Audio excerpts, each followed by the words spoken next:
marka waxaa leedahay fanaaniintu way tukadaan oo way soomaan oo way xajiyaan oo quraanka way akhristaan oo ilaahay way jecel yihiin doctor sheekada aan kaga sheekeynaa sax taraawixda waxaan ku tukanaynaa masaajid sax masaajidka aan ku tukanayna ayaa waan soo galay safka koowaad safka labaad aan ku jiro laba mar markuu gafay sheekha labadii marba anigu aan saxay asalaadii marka laga baxay salaamu calaykum kii labaad intaan la gaarin aan la soo wada fiiriyay يا شرطة نعم والله نحي معناها ضبط نحي حتى طيب أنا معناها يا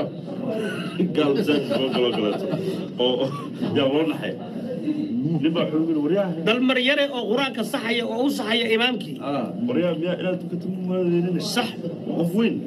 صح مسلمة أو لالك صح أو قرانك ورينا تكتم مو ملين شايف كمية تكتم صح مركب هو بلد وبيت كذا ساسا نفير وحنقول صلاة المكابدية قرانك قرانك مكابدية أنت أبو بس معلنك هذا قرانك